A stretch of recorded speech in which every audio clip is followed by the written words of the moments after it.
What is up, guys? This is the Leafs Convo podcast presented by Oak Ridge Ford in London, Ontario, oakridgeford.com. It is December 8, 2019, the day after the Leafs beat the Stanley Cup champion Blues at their home arena. 5-2 Maple Leafs over the Blues. The Buds outshot, out-face-offed, out-hit, out-blocked, but they won the game. Will this tide fans over, Michael? Good morning. Good morning, Norman. Well, I hope so, because it's not every day that you walk into an arena where the Blues have pretty much dominated all year and come out with a victory. Now, that being said, I know the people after the game, and I pointed it out as well, that we know normally teams after coming off a long road trip usually don't play well in their first game, but that's the beauty of the schedule. The Leafs were in that position. They came in. Freddie Anderson was a savior in the first 5 minutes of the first period, making at least 3 10-bell saves. And then they got the goal from Zach Hyman, and they went on the positive track from that point. So it was a good victory, but in the end, they needed Freddie Anderson to come up big early on. And if he hadn't, then we don't know where the game would have gone. Hey, the Leafs 2 for 2 on the power play, Mike. Yeah, and that's something that they definitely need to continue to have success at. You saw that they used Tyson Barrie on the point of the first power play. Now, the other goal was with the second unit where Riley fed Spezza for a shot. That was the one that chased Binnington. But, you see, and I thought that this was the move that needed to be done from the very beginning of the season. You got Tyson Barrie to be a point guy in the power play, a power play quarterback. He was great at that in Colorado. That's not saying that Morgan Rielly isn't a good one, but the one thing that Morgan Rielly doesn't have that Barrie does is a really good shot from the point, and that was the biggest plus about getting Barrie from Colorado. Babcock did not want to supplant his favorite defenseman in Morgan Rielly, and I get it. He was fifth in the Norris, but you have to take advantage of the tools that you have, and one of the biggest tools of Tyson Barrie is his ability on the power play. Rielly, with 18 assists, leads the team. We're not undercutting Rielly in any way, shape, or form. He just needs to do different things and allow others with a bit more of a skill set in particulars to do the things that Rielly has not necessarily shone in. You know what I'm saying? Zach Hyman with 2 goals. Nice to see him getting going. Wherever he plays, he's a spark plug. He provides spunk, he provides energy, and providing offense is a bonus too. The argument, and it happened for one game, like the game against Colorado, where the Leafs actually had their full complement with the exception of Trevor Moore, that they had moved Zach Hyman down to the third line with Kerfoot and Kapanen to put together a checking line. That can work, but honestly, I think he works best and has worked best either with Matthews or Nylander or Marner and Tavares. And with the injury to Andreas Janssen, they put Hyman back on that line. And it paid off with a goal at regular strength, and also the shorthanded goal where him and Engvall went in on the 2-on-0. So I think he belongs in the top 6 on this team, especially with a couple pairings up front that don't concern themselves with defense all the time. And I mean Matthews and Nylander and Tavares and Marner. Their focus is offensive, as it should be, but you need somebody to be defensively responsible on those lines, and also somebody who goes into the corners and digs out the puck, and Zach Hyman does both. Are you ripping on Mitch for not being a 200-foot player? Come on, man. You know he's great in all 3 zones, right? Well, no, the only thing I was going to say, and obviously I always look for, things when everything is going right. I always look for the 1 or 2 things that go wrong just to point them out. It's like you can't complain much about the game last night. They dominated. They scored 4 goals in the first period. They made good decisions in the second period. They weathered the storm. In the third period, they gave up an early goal. I love that Sheldon Keefe called a timeout to calm the troops down. But up 5-2 in the third period, the last thing you want to do is make a stupid or, super creative play to sort of give the other team a chance to score. And Marner with the behind the back pass in his own zone, Jake Muzzin with the behind the back pass in his own zone, Nylander with a flyby coming in on a 2-on-1 that he missed the puck and it could have gone the other way. I mean, these are the things that I'm sure Sheldon Keefe is very happy for the victory, and he's not going to say anything to the press, but these are the things that you sort of have to beat into their heads. You don't do those things, because those are the things that can lead to you blowing a 5-2 lead in the third period and losing a game. When the Leafs are up, you want them to get back to the X's and O's. These guys' instincts are to be creative. In many instances, wonderfully so. In other moments, frustratingly so, Mike. Marner with being a little bit reckless. I don't know if that is an indication of his defensive game, because we know he can D it down when he has to, especially in those big moments. Drilling it into their heads to be responsible, especially when the team has the lead. You can do it until the cows come home or until your face turns blue. But until these guys change the way they operate on the ice, I don't know if it's going to make any effect. Well, I think that part of their, what they've been taught by both Babcock and Keefe is when you've got most of the Blues or most of the opposition pressing in the offensive zone, like all five of them down deep, maybe one guy back, that where your safety valve is up the middle, where there's probably nobody there.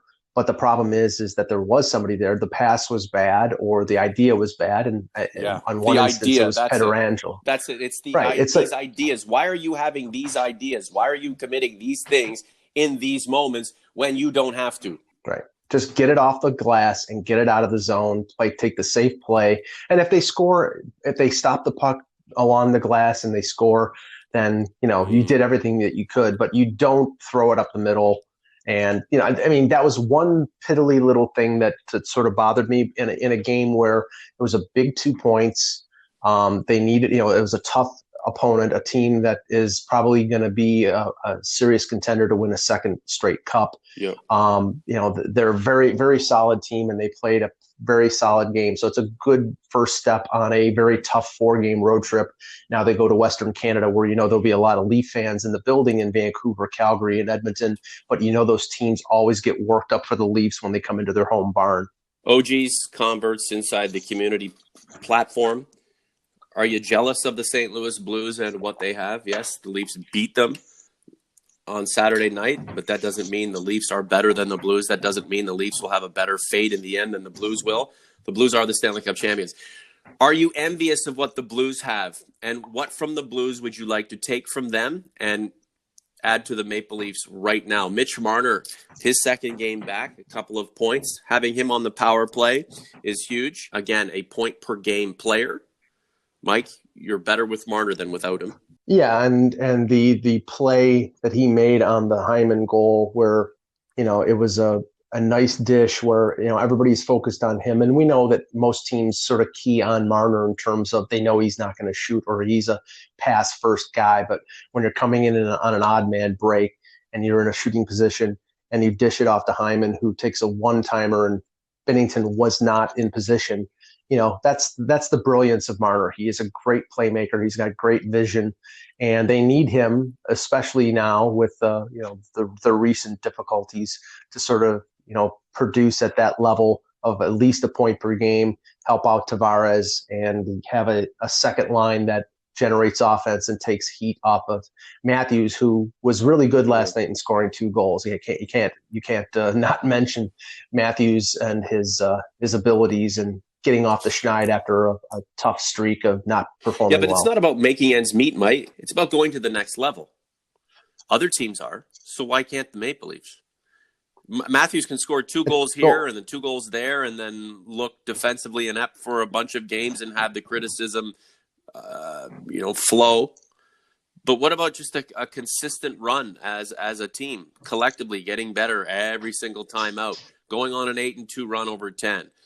Winning 14 of 20, picking up points in 15 games in a row, and getting back into the mix with the Bostons and the St. Louis's of the league.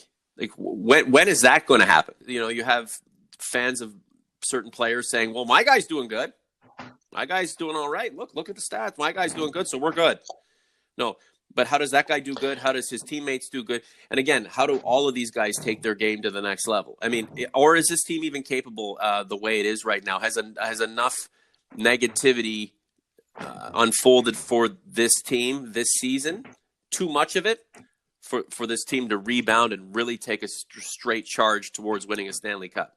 Well, I think right now it's sort of they're in a mode where they're looking at not 20 games for now. They're looking at the here and the now and winning and earning every point that they can get because of the position that they put themselves in. If you look at the standings in the Atlantic Division, they're a point out of second place and a point out of sixth. I think their focus is let's get straightened out. Let's get back to the team that we know that we are, and let's get in the playoffs. If it's first, second, third in the Atlantic, if it's a wild card, whatever, let's just get in because I don't know if they're in the position right now where they can say, okay, we want to be second in the Atlantic. Well, yeah, I want to date with Jessica Chastain, but I'm not going to get that. So you know what I'm saying? It's like, I mean, it's just you have to be able to have realistic expectations. And right now, with 32 points in 31 games, they're on a pace for a little over 82 points. They need to be 95 to 100 points to guarantee themselves a playoff spot. So they're going to have to play better.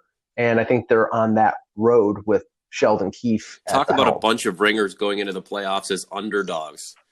Suits them, Mike, the way they played. And if they make some noise in the playoffs and win that first round for the first time in forever, then it will have worked out in our minds. Just a couple more minutes, and then I will bid you good day.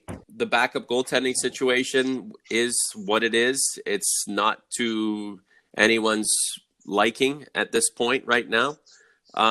What do you think happens? Because I even feel like just psychologically, if the Leafs are able to bring someone in who the team is comfortable with and the fan base is excited about. Well, I wrote about this yesterday. The right now the schedule over the next week or so is kind because there are no back-to-backs, but they face a difficult schedule around Christmas. And first of all, the NHL trade freeze is from the 20th to the 27th, which on that weekend before Christmas, they play Friday, Saturday, and then a Monday afternoon game against Carolina. So that's 3 games in 3.5 days. Your backup is going to have to play at least one of those games. I would probably say the Saturday game.